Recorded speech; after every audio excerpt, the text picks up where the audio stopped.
It might help if I unmuted my mic, right? All right, what's going on, David Gray? How you guys doing? I'm sure you can hear me now, right? What's going on? Gonna let some more people get in here. I'm about to twisted one up. Good. Yeah, tonight's gonna be good. It's hump day. We're that much closer to the weekend. Yeah, that's right, that West Coast beat.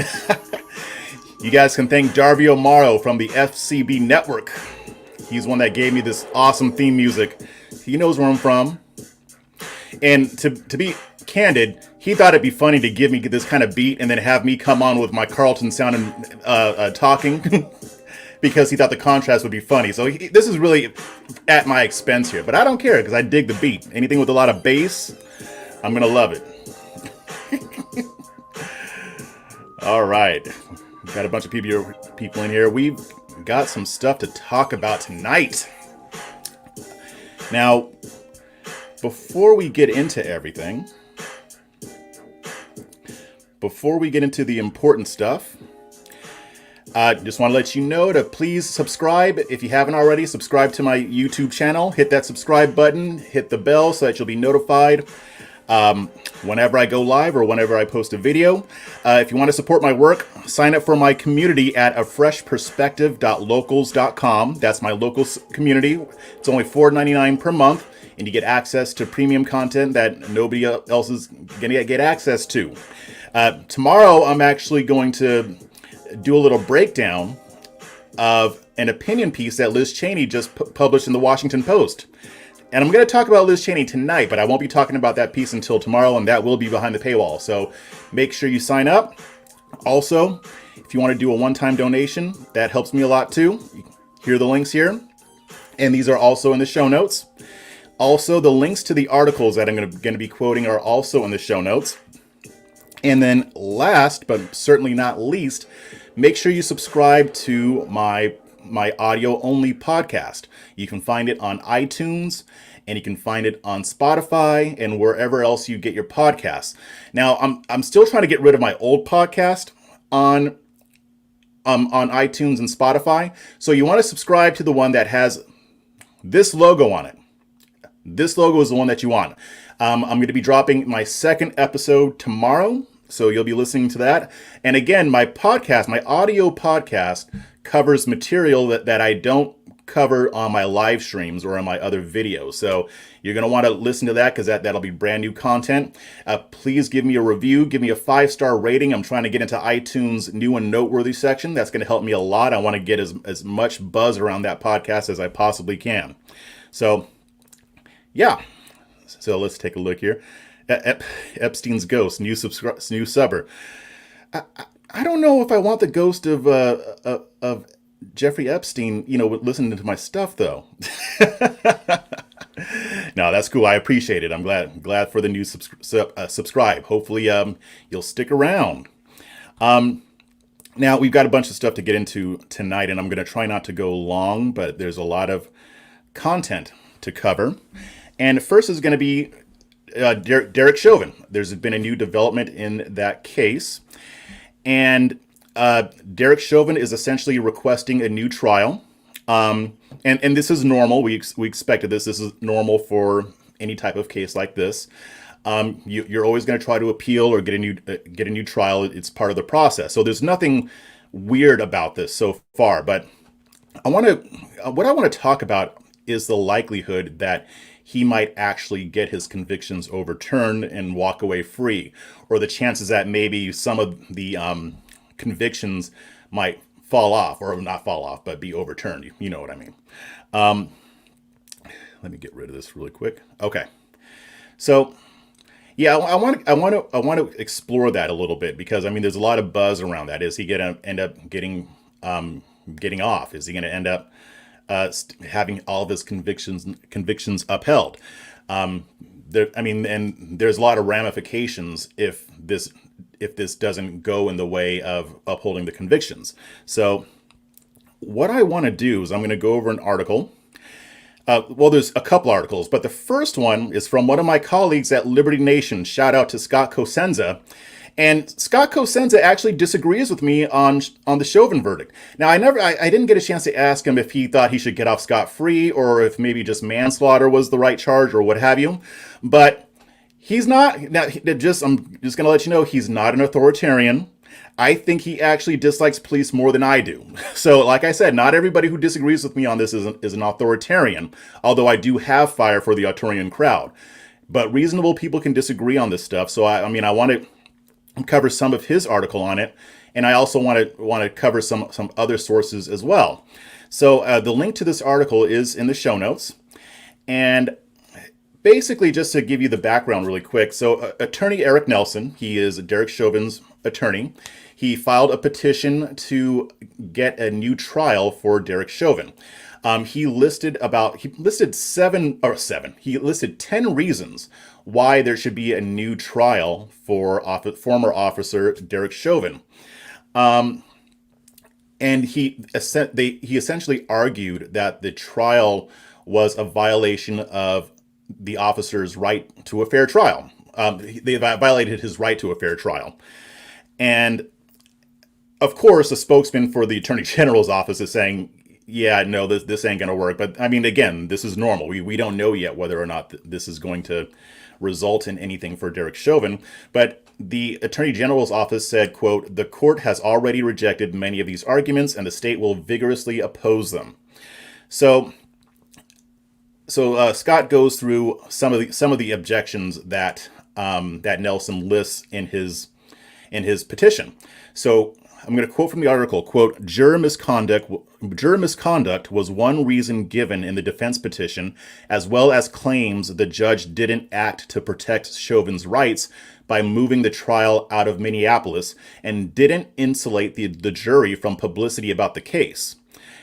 And now, Mr. Nelson said in his motion, quote, "The court abused its discretion when it denied defendant's motion for a change of venue in violation of Mr. Chauvin's constitutional rights due to a process, constitutional rights to a due process and a fair trial." Now that's that's an argument that a lot of people are making about this. And I think in a lot of cases it might make sense. I mean, because obviously, in a high profile case like this, it sometimes makes sense to sequester the jury so that they don't hear anything about it. Now, obviously, this doesn't happen in every single public case, but even when the trial started, there was speculation that this could be used to appeal the case if he were to be convicted. But there's more. So, quoting from Scott's article again, quote, "He also said the court abused its discretion when it denied Chauvin's motion for a new trial on the grounds that the publicity surrounding it prevented Mr. Chauvin from getting a fair trial. According to Nelson, such publicity included post-testimony, but pre-deliberation, intimidation of the defense's expert witnesses, from which the jury was not insulated." And then the lawyer went on saying, quote, "The publicity here was so pervasive and so prejudicial before and during this trial that it amounted to a structural defect in the proceedings." Eric Nelson also alleges that Judge Cahill, the one who presided over the case, made some errors that resulted in a violation of Chauvin's constitutional rights. So, quoting from Scott's article again, "The new motion also resurrects Mr. Chauvin's claim that the jury should have been sequestered by Judge Peter Cahill much earlier. And they were only sequestered when it was time for them to deliberate about the jury. To deliberate about the charges after the defense and the prosecution were done making their closing arguments." Quote, "The defense argues that even if none of the errors it points to individually amount to a cause for a new trial, the multiple errors add up to meet that burden." And then next, and again, I'm not reading the entire article. You got to, click that link and to read the whole article. I'm just quoting excerpts from it. But I would definitely recommend that you read it. I mean, obviously, you know where I stand on it, but I'm not one of those commentators that's afraid to include information that might contradict what their opinions are. So, but this last one I think is very interesting as well. It refers to juror misconduct. So let me go. Wait, where to go? Okay. So I see. Okay. So this goes to the notion that Brandon Mitchell, who's the juror who's been making the rounds on media lately, lied to the court in order to get on the jury. Scott writes, in 1960, the Minnesota Supreme Court established a rule for proceeding with charges if jurors lied during selection. So Scott also quotes from this Supreme Court decision. It's the Minnesota Supreme Court. It says, quote, cases may and do arise where a juror's untruthful answering of questions will prevent a litigant from having a fair trial. It also says, rather than permit or encourage the promiscuous interrogation of jurors by the defeated litigant, we think that the better practice would be to bring the matter to the attention of the trial court, and if it appears that the facts justify so doing, the trial court may then summon the juror before him and permit an examination in the presence of counsel for all interested parties and the trial judge under proper safeguards. Now, I'm going to be a guy for a second and just note that the term promiscuous interrogation, I love it. That's the best. Imagine putting that in a legal filing. This is great. But so those are a lot of the arguments that are being used here. Let me go back here. So essentially, what we're talking about here is people have been claiming that Brandon Mitchell lied on a question that asked if he had been to a protest or a demonstration on this matter in Minneapolis. Now, what we do know, and I actually looked further into this, he did go to a rally in Washington, D.C. This rally was supposed to commemorate Dr. Martin Luther King's I Have a Dream speech. And it was put on by Al Sharpton, of course, but here's the thing, and this might be a sticking point here because I'm not sure how granular this issue gets, whether he technically lied or technically didn't, because it asks if he went to a protest or a demonstration specifically about police brutality or George Floyd or any of that. But this event was not a protest, and it wasn't a demonstration. It was a political rally, most definitely.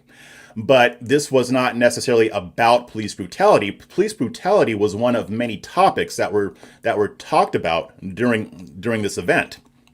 So it could be argued that by answering no to that question, he wasn't lying because he didn't go to a protest or a demonstration, and the event that he went to wasn't just about police brutality. It was one of many issues.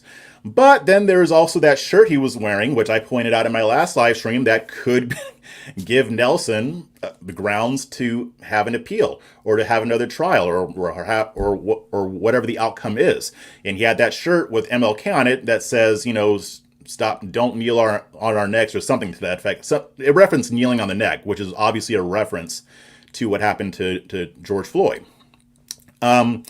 So Scott goes on to explain that, quote, if Judge Cahill grants such a hearing, we would see Mr. Brandon Mitchell, juror 52, and perhaps other jurors questioned under oath about the various activities and opinions Mitchell has spoken about on his recent media tour to promote a podcast, unquote.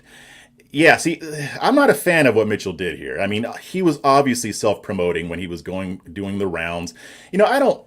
I don't know. I'm of mixed opinion on members of a jury talking to the media. If he had made one or two appearances, fine. But this guy made the rounds, and it's obvious that he was trying to get something out of this. Which it will be very interesting because if this gets overturned because of him, he's not going to. None of that publicity is going to be good anymore. He better not come out of his house because it's going to be lit. But I digress. But if it does get to that point, I wouldn't mind hearing from him, whether it's to squash the notion that he was biased or to bring that to light, because I want the truth either way. I'm not sure that it will get that far, but at the same time, you never know. Now, Chauvin is going to go back to court on the 25th. That is when he is expected to be sentenced. And again, we want to examine the likelihood that an appeals process would work for him. So I looked at an article from the Daily Caller and some other articles as well.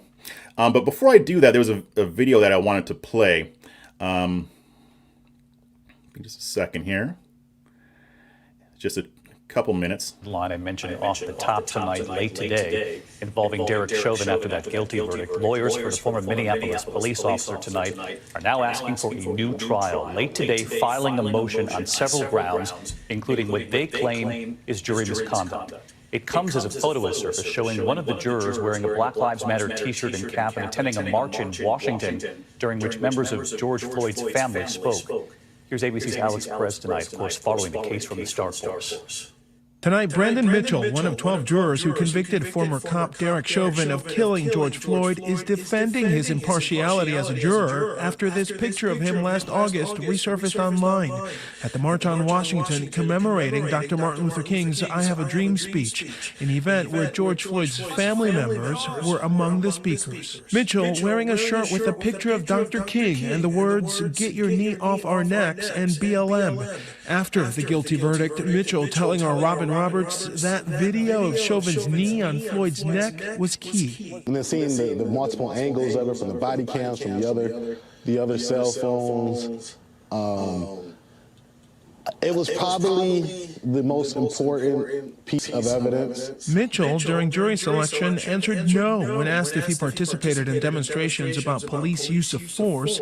Mitchell told the Minneapolis Star-Tribune his attendance in D.C. was 100% not a march for George Floyd and directly related to MLK's march in the 60s. Tonight, Chauvin's defense attorney, Eric Nelson, filing this motion for a new trial, citing a number of reasons, including jury misconduct. Certainly gives him some ammunition in terms of him asking the court to conduct a hearing to determine whether or not this juror should have been on the jury or not. And David, that defense motion for a new trial is expected in high-profile cases like this one. The prosecution has already responded, saying they will vigorously oppose that motion. As for the juror, Brandon Mitchell, he says the decision to convict was based solely on the evidence. David? Alex Perez tonight. Thank you, Alex. Hi, everyone. George Stephanopoulos here. Thanks for checking out David. Yeah, who cares about George Stephanopoulos? So you can see, I mean, the shirt that he was wearing. And Michael Brandt, the attorney that was on there, I'm going to be quoting from him as well, because he did show up in some articles, and the Daily Caller actually interviewed him. And so, but first, I mean, they also interviewed a Minneapolis-based defense attorney. His name is Brock Hunter. Which is probably like the manliest name that anybody could have. You know, if I were a white dude, I want my name to be Brock Hunter, because that is just that like that conjures images of like being a Navy SEAL or like a rock climber or something really masculine and awesome. But I digress. So again, this is a Minneapolis-based defense attorney, and he told the Daily Caller, quote, if they were to overturn the conviction and send it back to trial courts, if they were to send it back to trial courts to be retried in a different venue, it would be even more difficult now than it was before the first trial to find another location in which pretrial publicity wasn't ubiquitous. So he's essentially saying that it's unlikely, I mean, in the first place, even with the first trial, it was unlikely that you would be able to find a pool of jurors anywhere in the state of Minnesota that would have avoided the media coverage and the civil unrest. Everybody knows about this case. Like I made a joke earlier today, like they could have held this in Alaska and they still wouldn't have been able to find a jury that didn't know about this case, that didn't watch at least some of that footage. It was very much covered by the media, so it's not realistic to expect that you're going to find a pool of jurors who had no idea what happened here, or didn't hear about it, or didn't see the riots and all the unrest. Everybody knew about it. And he also addressed the issue of incendiary language that was used by Mad Maxine Waters when she went up to Minneapolis and started carrying on, urging people to get more confrontational. Maxine Waters always knows how to go right up to that line without explicitly calling for violence. She did that during the Trump administration, if you remember. But here's the thing. I mean, because the argument is that her comments, along with other threats of of civil unrest is what influenced the jury to vote to convict Derek Chauvin instead of the prosecution's case. So here's the thing. So here's what he said about that. So, quote, unless there is some very clear evidence that one or more jurors were improperly influenced during the course of the trial, I just don't know that that's going to go anywhere. So that's what Brock Hunter told the Daily Caller. Now, another attorney, the one who was in that clip with ABC, he also chimed in, and he's also another Minnesota-based defense attorney. He agreed with that assessment. He said, quote, unless there is some very clear evidence that one or more jurors were improperly influenced during the course of the trial. Wait, that's the exact same quote. That's weird. Okay, but yeah, he essentially said the same thing. He doesn't think that it's going to go anywhere. Let's see. Now this is Michael Brandt continuing what he was saying. He said, quote, was it unfortunate that certain cities in Hennepin County went into a curfew for those couple of days? Yep. Was it appropriate for Maxine Waters to basically say, go into the streets and engage in civil unrest if he's not found guilty? He says, for a gazillion reasons, inappropriate. But unless the jurors say, yeah, that affected me, it's kind of a no harm, no foul. So he's essentially saying that even though these things happened, unless it can be proven or indicated that these jurors were influenced by it, then yeah, Maxine Waters was wrong for saying what she's saying, but she didn't actually influence the outcome of the trial, unless they can prove differently. So here's the thing. Here's the issue of being sequestered that a lot of people are bringing up. Brock Hunter, we're going to go back to Brock Hunter, and he addressed that matter as far as whether or not the judge should have ordered the jury to be sequestered earlier in the process or even from the beginning, because that's a point that a lot of people were making, and I understand that point.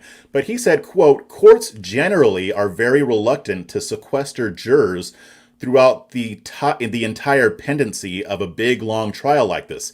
It's a pretty onerous thing. Mike Brandt also talked about sequestration. I always have a problem with that word. But he basically indicated that Chauvin's attorneys are going to have a very hard time arguing that they were unduly influenced or pressured into coming up with this verdict. He said the appellate courts won't simply let Chauvin's lawyers theorize that jurors might have heard Waters' comments. Rather, they must offer proof that specific jurors heard the comments and that those comments influenced their votes to convict. Again, according to Mike Brandt. Let me keep going here. There were some other quotes here. The article also says that the defense must present compelling evidence, typically admissions from jurors themselves, that such statements and fears caused them to find Chauvin guilty. Again, according to Mike Brandt. So what these attorneys are saying is that Eric Nelson, or whoever his defense team is going to have to prove their contention that outside forces influenced the result of the trial. And he also said that, let's see. Okay, so so from the same article, quote, even if appellate judges find Chauvin's judge made erroneous rulings, they still must answer a decisive question.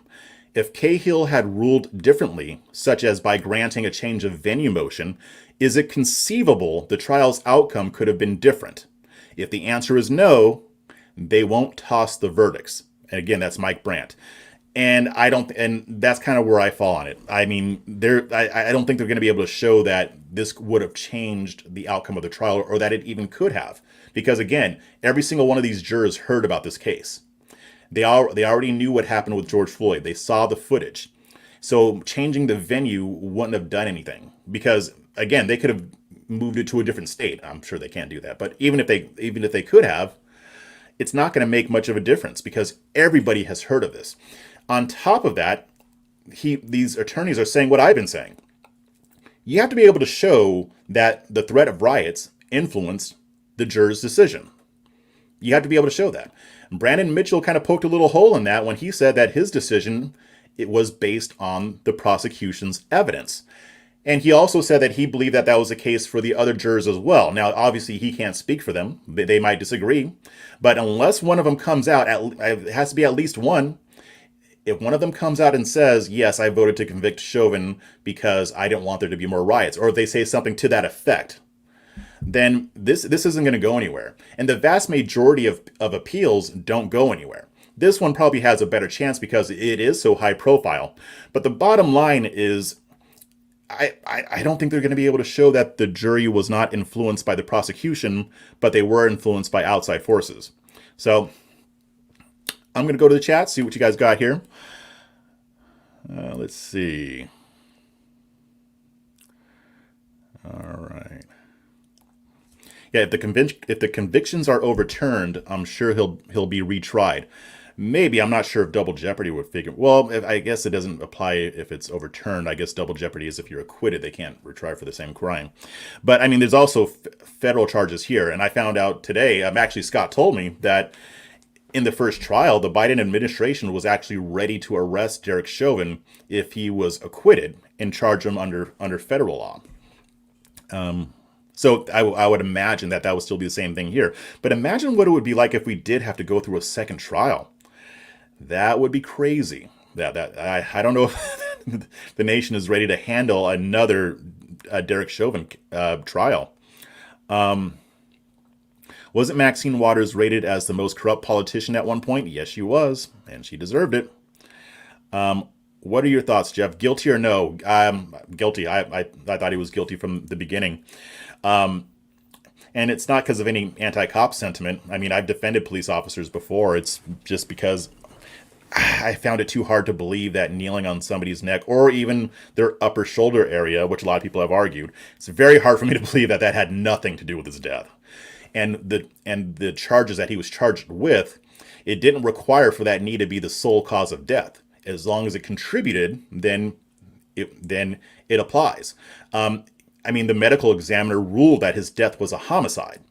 That means that you died because of the actions of another. Now, homicide doesn't automatically mean manslaughter or murder or what have you, but it does indicate that he didn't die of an overdose. So, I mean, and a lot of people use the upper back argument. Oh, he was on his upper back. Well, first off, he was only on his upper back for maybe like a minute. Anybody who's seen the footage knows that the vast majority of that time, that knee was on George Floyd's neck. And even if that were the case, Martin Tobin kind of dispelled that whole thing. He concluded that his actions prevented George Floyd from being able to breathe properly. So, I mean, I've said it many times. As for the defense, I think they did a good job. I think they did a good job with what they had. But there was no way you were going to convince people that knee had nothing to do with George Floyd's death. I mean, it doesn't seem rational to me. Let's see. Regardless, the outcome won't be good. Yeah, probably not. I mean, they're still going to try to, use this. The left is going to try to use this to stir more division. And people on the right are going to do the same thing. I mean, unfortunately, that's just the way it is. Yeah. So I am going to go on to the next topic here. And we are going to talk about, well, do I want to? No, I'll talk about Liz Cheney as in the last segment. We're going to talk about Facebook. Now, some of you probably heard that Facebook upheld its decision to keep President Trump banned. This outside counsel that is compiled and hired by Facebook to adjudicate this kind of stuff, they basically found that they should uphold Trump's ban, not permanently, but that they should revisit it again within 6 months. And here's a short clip on it. 1 second. Yeah, here we go. Former President Trump won't be back on Facebook anytime soon after an outside advisory board upheld Facebook's decision to ban him from the social media platform. That decision comes amid a very public battle at the highest levels of the Republican Party. ABC's Alex Brochet has the latest.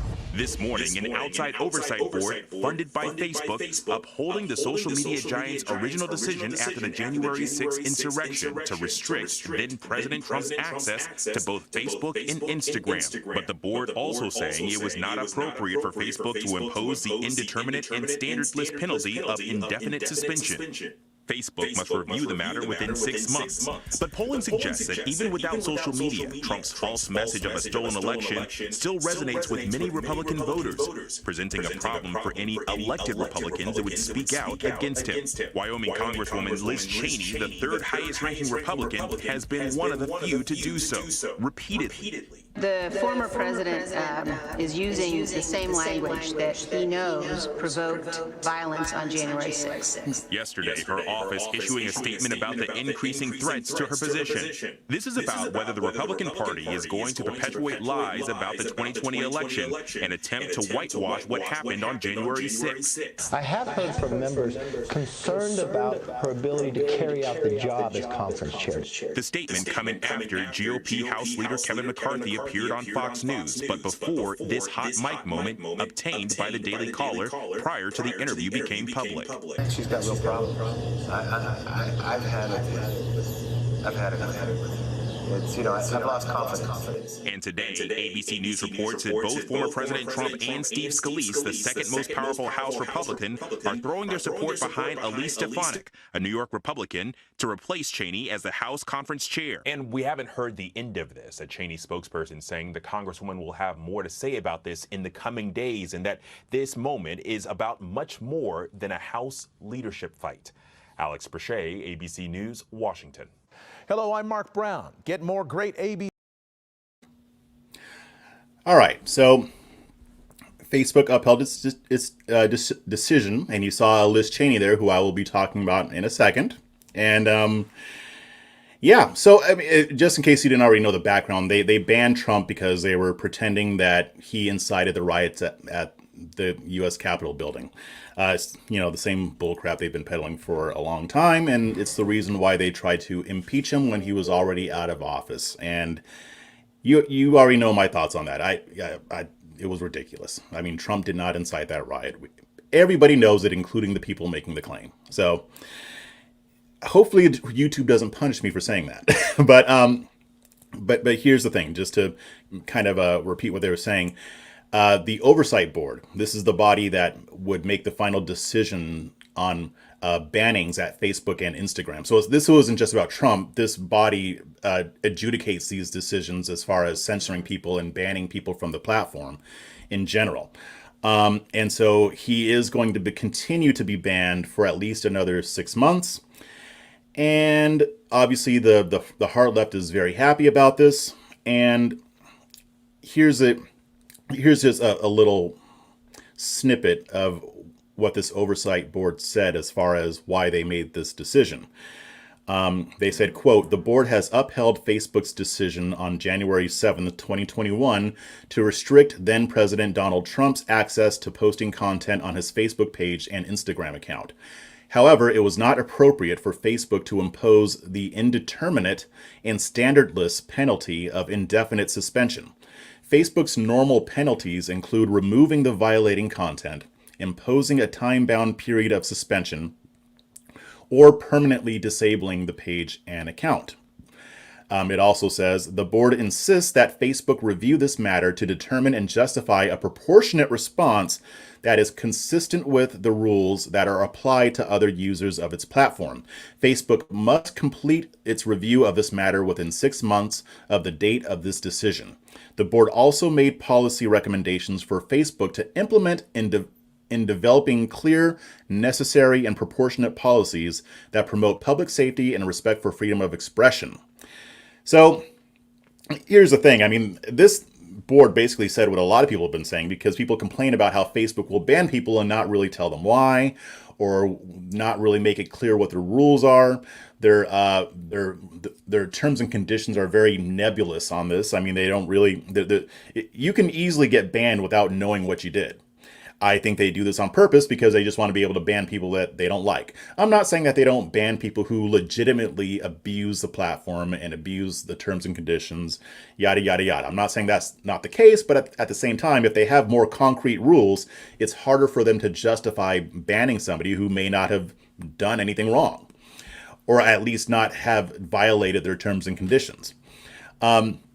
Now, President Trump seems to still be doing okay because people are still talking about him. He obviously is being mentioned less on social media. I read that, and I'll be talking about that on my podcast. But he still has a way to communicate with his followers. He developed his own platform. It's called From the Desk of Donald J. Trump. It's a streamlined platform, and it's more of like a blog. But it's a blog that only he posts on, but people can share what he posts. So he can still get his messages out there. He can still have a presence. And also, of course, you already know that Twitter also banned him. I don't think that they're going to have a council like this because, I mean, they're not even pretending to care like Facebook is. And I'm going to be quoting from another article, again, from Liberty Nation. And you should go to Liberty Nation anyway. Great site. Very good, great writing. Not just because I'm on it, but mostly because I'm on it. I'm just playing. But, my colleagues at Liberty Nation are excellent writers. I mean, they do a really good job, and they have very rigorous standards as far as writing goes. And also when it comes to taking a more unique take on an issue. So this article was written by my boy, Mark Angelides, my favorite British person. He is in the United Kingdom. And yeah, great stuff. So he wrote, let me scroll down here. He wrote, okay, I already talked about his blog. So he also quoted Trump talking about Twitter. I mean, Trump said Twitter stock plunged, and the results are no longer cutting it for investors. Shares are off 15% today, and yada yada yada. You know how Trump is. He rants. So, but here's the interesting thing that Mark says. I'm going to quote from his article. He says, "It seems that the Silicon Valley execs see themselves as the moral arbiters of the age. They determine what constitutes a threat of violence. They determine whose opinions should benefit from their platforms, and they sift their networks for views that do not conform to their own." And then he brings up an example, quote, "A prominent Washington newspaper released a report today that detailed how young African and Middle Eastern women are being exploited and trafficked to such places as Kuwait, Saudi Arabia, and the United Arab Emirates after being recruited through Instagram job opportunities. The report details how more than 200 accounts on Facebook's sister platform were found to be engaged in offering supposedly good jobs to young women who are then locked in small, crowded rooms with no beds and left with nothing but their underwear until such time as they are fielded out." So he's making the point here that they're going after Trump for not inciting a riot, but because his politics aren't right. But they don't catch things like people being trafficked over their platforms. Now, you already know how I feel about this, right? You've seen me talk about Twitter and them allowing child porn to be on their site. Twitter's slightly worse than Facebook because if you tell Twitter that there's child porn on their site, they still won't remove it. They'll just let it be on there. Facebook, again, at least pretends to care. But this stuff has been going on for a long time. But they obviously have shown that they don't know how to make decisions regarding who they allow to use their platform. They're more focused on targeting conservatives than they are on dealing with this issue, people being sex trafficked. So here's the thing. I don't know if Facebook will ever let Trump back on their platform. They may not. I'm leaning more towards they won't because they don't want opposing ideas on there. And even though it puts Zuckerberg in a tough position, nobody's doing anything about it. But really, I wanted to talk about this story to just point out the fact that this isn't over.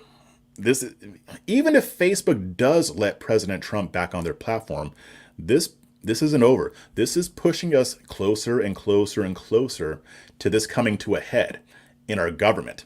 People are talking about, the government potentially regulating these companies like utilities or regulating them in other ways.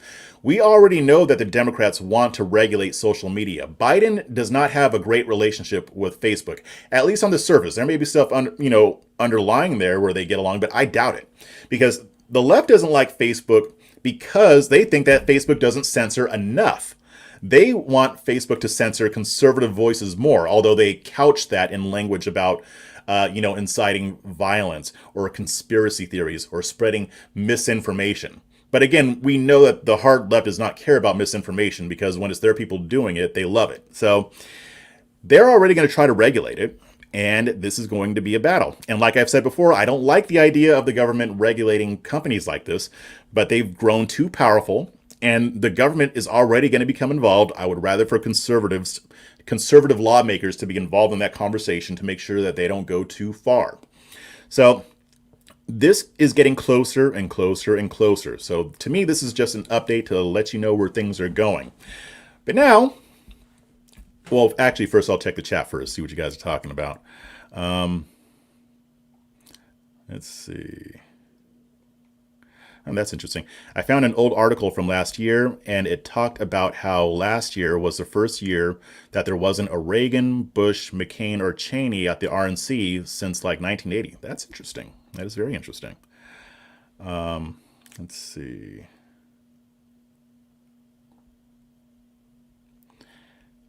That's good. They're all dorks. The GOP should make an effort to move away from that ilk.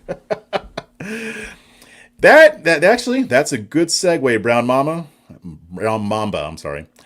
Because that's what I'm going to talk about next. Let's see. So, we are going to talk about Liz Cheney and about Meghan McCain, because she had some words to say today, and I have a response. So, I'm not going to start with Meghan McCain, though. But I wrote an article about this, actually also for Liberty Nation. So that's also in the show notes. But this has been coming for a while. So reports are indicating that Liz Cheney, representative, she represents the state of Wyoming. Reports are indicating that she is on thin ice as far as her leadership position in Congress is concerned.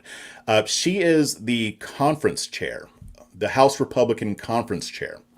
So what that means is she's instrumental in making decisions as to which lawmakers are placed on which committees or which people are nominated for whatever positions in Congress to represent the Republican Party. And it makes her essentially the third most powerful Republican in Congress. But over the past couple weeks, people have been turning on her. And here's the thing. I mean, a lot of people want to make this about Trump, and I'm going to talk about that in a second, but this is not as much about Trump as people want it to be. As it's not about Trump in the way that people wish it were. Even people who were her allies are turning on her. So, according to House Minority Leader Kevin McCarthy, who represents California, at least some members of the Republican Party are doubtful that Cheney can perform her job as conference chair because she has this fixation on Trump and this ongoing feud that they both keep going, but she can choose not to. And really, it's more her than him at this point. And he had a recent interview on Fox News, and I'm not talking about the hot mic incident just yet, but before that, he admitted that other party leaders were losing faith in her. So he told them, quote, I have heard from members concerned about her ability to carry out the job as conference chair, to carry out the message. He said, we all need to be working as one if we're going to win the majority. Remember, majorities are not given, they are earned.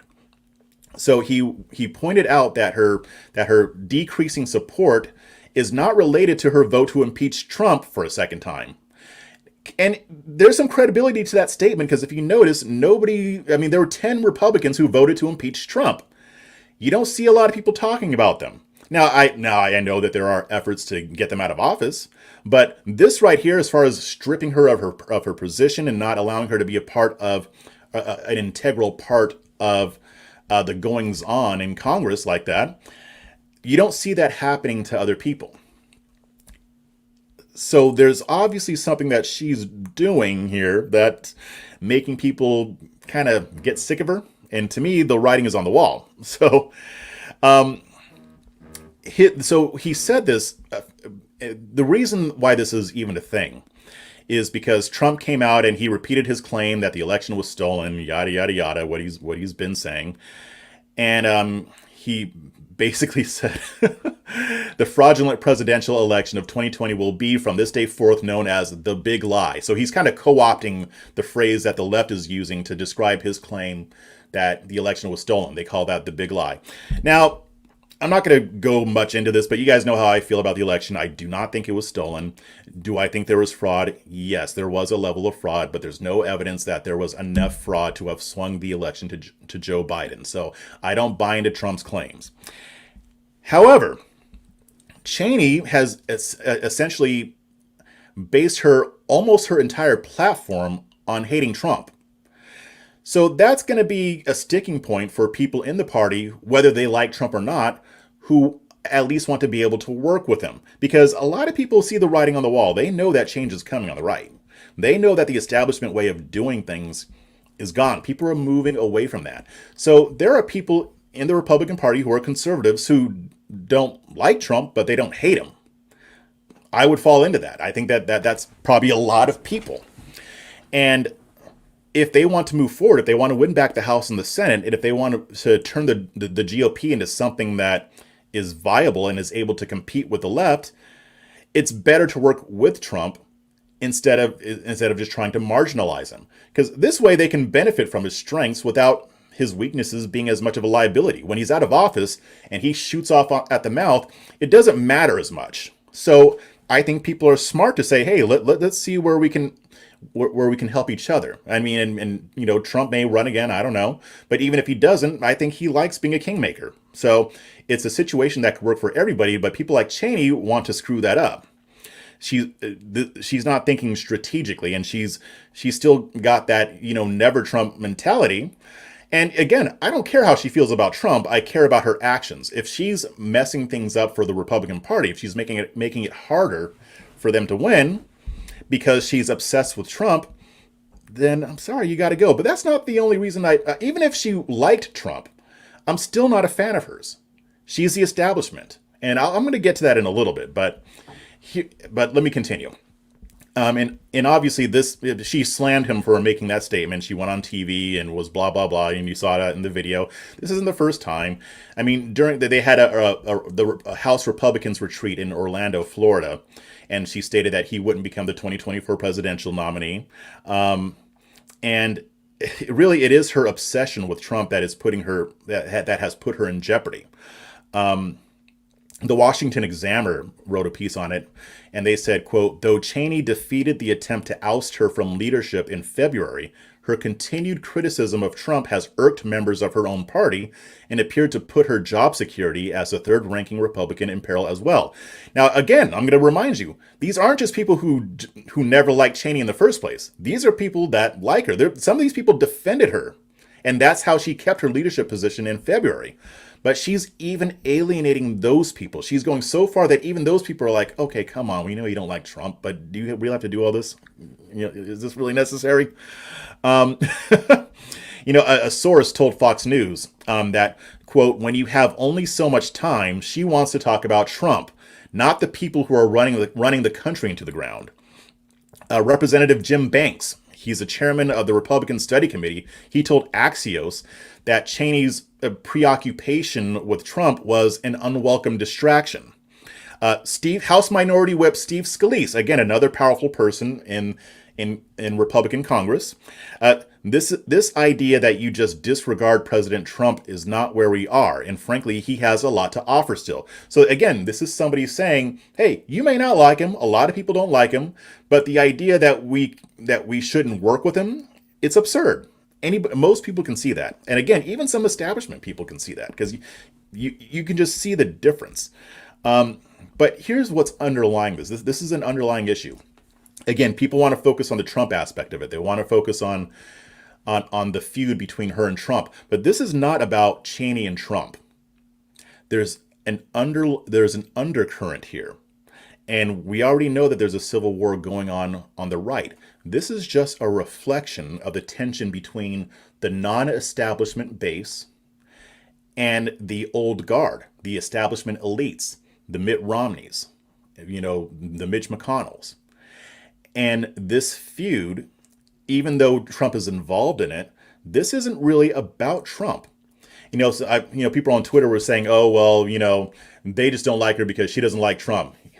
Even though the people who do like her only like her because she hates Trump. At least people on the left commenting on this, so I don't really take them seriously.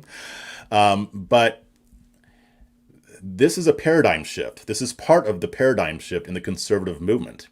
I mean, she's not even just in danger of losing her leadership position, but she's probably going to be voted out in 2022.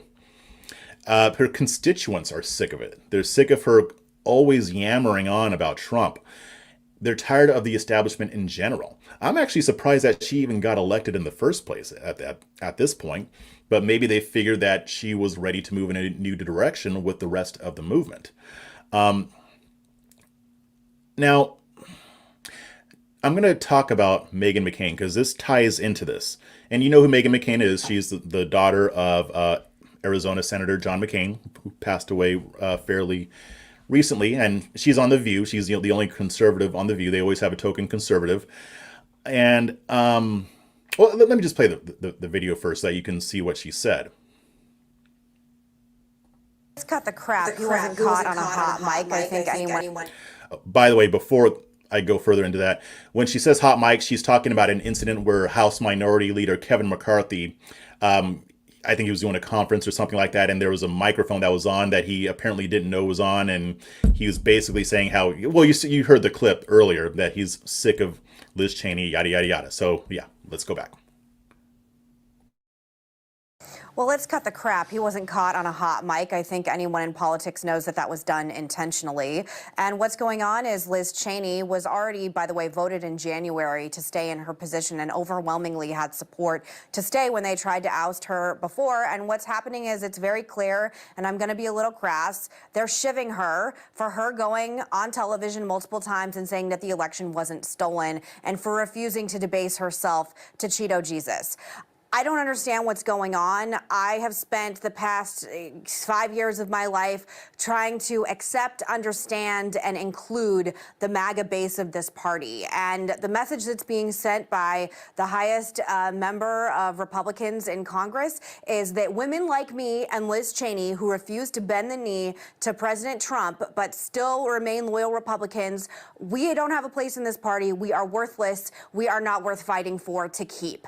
And I think it is Kafkaesque to try and spin this in a way that this is about anything else but her not supporting President Trump. And the leadership in the party is doubling down that Trump is the future. Now, what happened when we doubled down that Trump is the future? We lost 4 Senate seats in the last election in red states, including in my home state of Arizona. We lost a giant election spectacularly. Midterms are coming up, and President Biden is expanding the government in a way that is the largest since LBJ. That's what we should be focusing on. But instead, we are going to bloodlet the party from women like me, college-educated women that lost you the election in the first place. I don't understand it. It's the most asinine politics I have seen in a really, really long time, in a cacophony of asinine politics. I feel very defensive of Liz Cheney, and if you do this, which it looks like they're going to do, I promise you there will be consequences. One way or another, there's going to be consequences. So go ahead in this sausage fest of MAGA up on Capitol Hill, pull her out and put another woman in who will do and say anything you want for President Trump. The election wasn't stolen. He's Jesus. It's only Trumpism going forward. See where this lands us in midterms. I'm absolutely furious.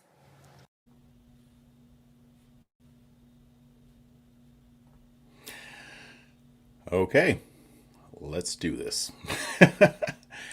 Before I talk about this rant, I'm going to say that none of what I'm about to say is a personal attack on Meghan McCain. I do not dislike Meghan McCain. From all I've heard, I mean, she's a decent person. I like how she stands up for conservatism on The View. What I'm about to say isn't necessarily directed at her, but it's directed at the people she represents, because she is speaking for the establishment. So here goes.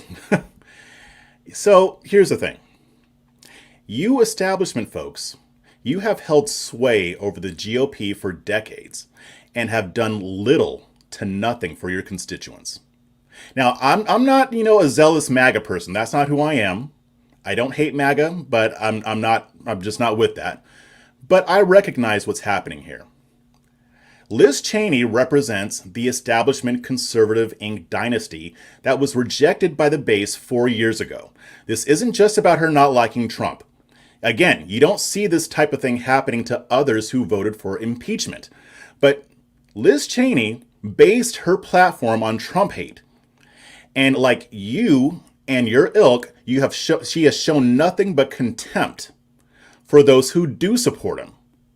This isn't a case of petulant little children engaging in a feud against Liz Cheney. This is the chickens coming home to roost. You thought this was over. You thought it was over after Trump won in 2016. You probably believe that now that he's out of office, that we've gotten this out of our system. But as usual, you have failed to read the room, which is yet another reason why you deserve this ass whooping. The bottom line is that you failed. You failed to deal with the immigration issue because you wanted to import cheap labor. You failed to deal with Obamacare because you were more concerned about being the opposition and not the competition. You failed to reach black voters because you don't give two shits about the black community, and you prefer to allow the left to dominate the conversation on race. So what's happening right now is your fault. It's not Trump. So grow a pair, take some responsibility, and take your medicine. You say, Meghan McCain is saying, you're saying this means you have no place in the party. That's not necessarily true. There are plenty of people in the movement who are not too fond of Trump, but they recognize that change is necessary. And many of these people are willing to work with MAGA and Trump, and even members of the establishment, to take us in the right direction.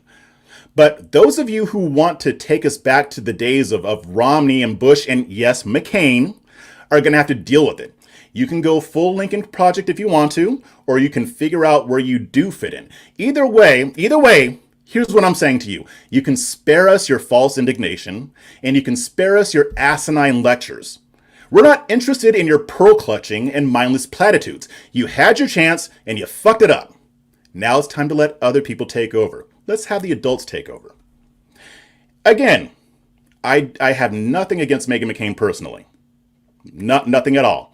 I understand where she's coming from. There's even some truth to what she's saying, because while I'm saying that this isn't all about Trump, for some people it is about Trump because all they care about is Trump. Again, people who there are some people who hate Liz Cheney and Meghan McCain because they don't like Trump, and that is the only reason. On the left, you have people who love Liz Cheney and Meghan McCain only because she opposes Trump, and that's the only reason. The Trump-obsessed people are a thing on both sides. I'm not talking about this. This is, like I said, this is an underlying issue. People like Liz Cheney represent the establishment. Now, it's not just because of her father. She still has some of those same tendencies. She was against bringing our troops home from Afghanistan. She's into the military, what do they call it? The military-industrial complex. People like Meghan McCain, they come from that breed as well. Those are the people who got us in the situation that we're in right now. Without their mess ups, there would have been no need for Trump. Trump wouldn't even be a thing right now. So they want to complain about Trump, but they created Trump. They have no right to complain. I do not take them seriously, at least not on this issue. So yeah, Liz Cheney needs to go, but it's not just her. The establishment needs to step down. They need to take several seats. They need to take a stadium's worth of seats. They need to take 500 movie theaters worth of seats. Because you may not like Trump or whatever, I don't care. What's going to happen is, the next election, if we have somebody who isn't Trump, but has some of the same policies, is willing to take on the media, and willing to actually listen to Republican voters, we will get the people back that we lost. I mean, again, she's talking about, educated white women. Well, what didn't they like about Trump? His personality. That's it. You don't hear them complaining about his policy. They don't like that he's an asshole. Okay, I get that. But here's the thing. When you have somebody who isn't an asshole, we're going to get more people. We're going to get more votes. If we change the way we're doing things. And as you know, I'm trying to change the way the Republican Party does things with the black community. That's one of my biggest points of contention. I mean, the establishment is what promoted those stupid talking points that I talk about so much. Those are the ones who wanted to ignore black voters. So, yeah, I got nothing but fire for those people. And I will keep giving them my fire as long as they keep whining. Again, they don't have to do whatever Trump says. This isn't about Trump. And again, I know that there are people who really, really desperately... Hey, that's my phone. You hear that? That's the Mandalorian theme. Yes, there are people who desperately want this to be about Trump, but it's not. It's about the establishment versus the non-establishment. There's a reason why the left loves the establishment. I'm just going to leave it at that. The establishment was ineffective. I brought up Obamacare. Remember how they said, oh, we're going to repeal and replace Obamacare? No, they were the opposition. So again, they weren't going to compete with Obamacare with a conservative idea on how to deal with healthcare. They just wanted to oppose whatever Obama was doing. And then when it was their turn, when they had control over both chambers of Congress and the presidency, they did jack shit. And who was the one that voted down that measure to go against Obamacare? That was her pops, John McCain. And I actually don't really dislike John McCain either. I mean, I don't dislike him personally, right? You know, policy-wise, not a fan. Not too much of a fan. But yeah, that's pretty much what I wanted to say about that. And I'm sure this is going to continue. I mean, at some point, it'll probably happen next week when she gets removed. Yeah, I believe that's when the House comes back in session. So that's when they're going to vote her out. Looks like they're going to put in Elise Stefanik. And that actually reminds me, just really quick, you know, I had an exchange with my cousin earlier today, and he brought up a really good point, because I just went after the establishment, but there's some stuff that MAGA's doing that ain't gonna work, you know. And he was asking, you know, why people don't like Liz Cheney, and I explained because she's part of the establishment that was very ineffectual. So they want to remove people like her, not just her, but they want to remove a lot of Republican lawmakers. But he came back and he said, but the people they are choosing to support and replace them are the actual nutcases. Yeah. I mean, I said, let me read what I said here. Wait, where'd it go? I said, yeah, that's the other problem. You can't get mad at Romney and Cheney and then put Marjorie Taylor Greene and Lauren Boebert in office. Sorry. I mean, it doesn't work that way. That's something that we need to fix on the other side of this, because just because it's not establishment doesn't mean it's always great. So let's see, let's see what you guys are saying here. Oh, there we go. See, I told you. They want it to be about Trump. So long story short, it's all about Trump. He's the center of all this. No, he's the center of your thinking, not everybody else's. You're fixated on Trump. Not everybody's fixated on Trump. You and the hyper MAGA people are obsessed with Trump. Other people know what's really going on here. Liz Cheney is no better than her father. Well, let's be fair about this. I mean, Liz Cheney has never shot somebody in the face with a shotgun, so she is better. The MTGs are going to take over the Republican Party. Wishful thinking. Liz Cheney, like Bush, Clinton, and Kennedy descendants, is known only because of her parents. Yeah, that's probably true. Let's see what else we got here.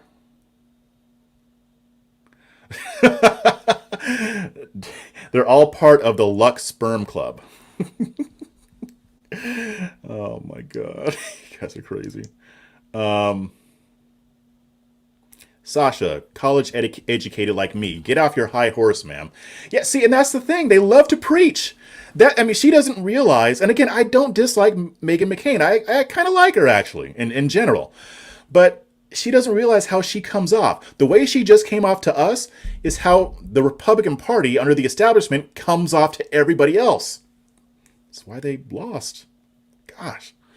Does Meghan McCain have any talents other than being a daughter of a corrupt neocon? Oh, come on now. Come on. It's not that bad. I mean, come... See, I knew I shouldn't have gone in on Meghan McCain. I got a super chat. Thank you, Greg. Preach. All right. What else we got here?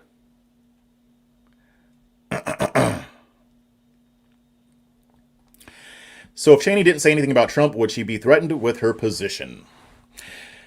The thing is, there are other people who said things about Trump and they're not being threatened.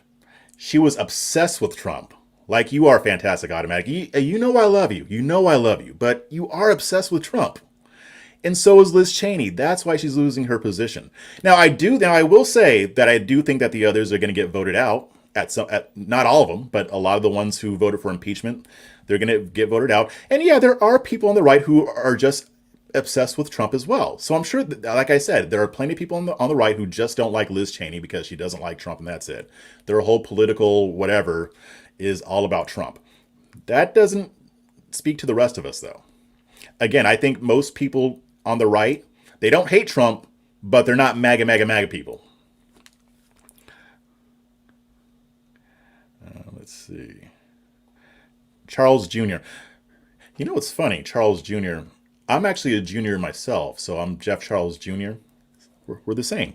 All right. Liberals get censored too. We just don't hear of it because we believe it only happens to us. I know that liberals get censored. I will never make that claim. But from what I've seen, they tend to target conservatives a little bit more than liberals.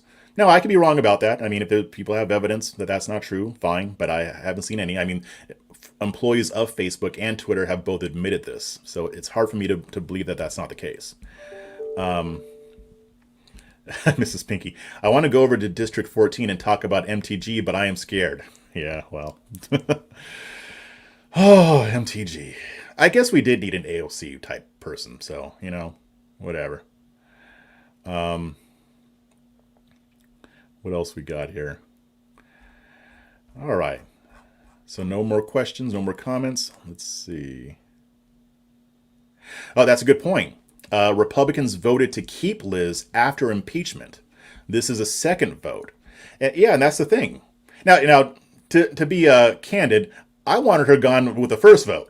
But again, it has nothing to do with how she feels about Trump. I don't care. Ben Sasse doesn't like Trump. And I have nothing against Ben Sasse. I may disagree with some of the things he says about Trump, but other than that, from what I've seen, he's solid. I don't see him as, not a conservative. I think he is a conservative. He just doesn't like Trump.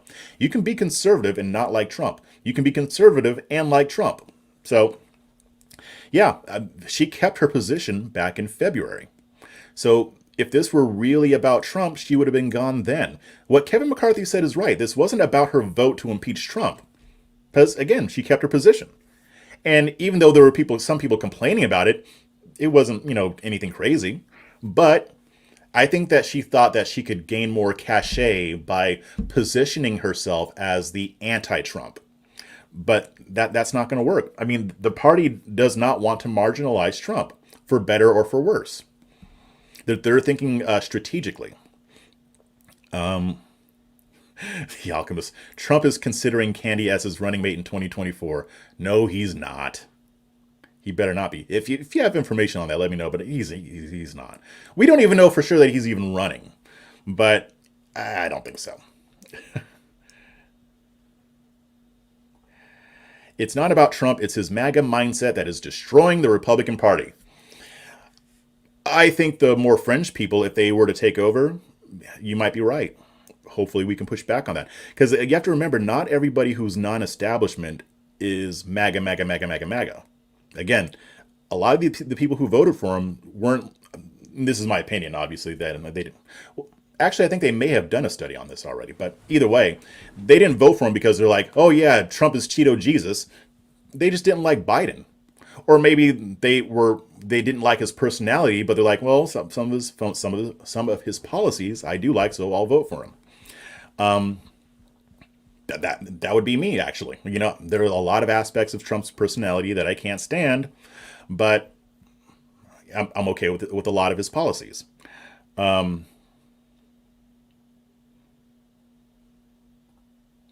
Yes, that's kind of true, but you have to remember why we got Trump. Yeah, and because the thing is, if you hate Trump, I get that. But again, that doesn't mean that the establishment is good. They're the reason. If you hate Trump, then you should also hate the establishment, because the establishment is why you got Trump.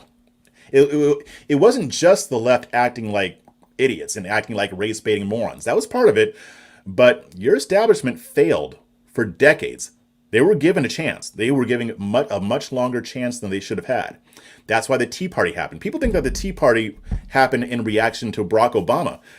That's only little part of the story. The Tea Party was a repudiation of the establishment. That's why we ended up getting Ted Cruz and Marco Rubio and some of the others. Now, some of the people that got elected ended up being more establishment, but still, this had been brewing for a long time before Trump. Let's see. Trump spoke with Candace Owens yesterday. I heard about that. Didn't he do an interview or something like that? I still don't think he's considering her for VP, though. I'll say it right now. If that becomes a thing, I will not be voting for Trump. Because that just shows that he's just more out of touch than I thought he was. If he's going to run again, which I'm not sure that he will, he needs to have better people around him. But yeah, I think I'm going to go ahead and sign off at this point. But again, thank you guys for coming. Please share this video. I really appreciate it. That helps me a lot. If you haven't subscribed already, hit that subscribe button. I'm watching you. Hit that notification bell. All right?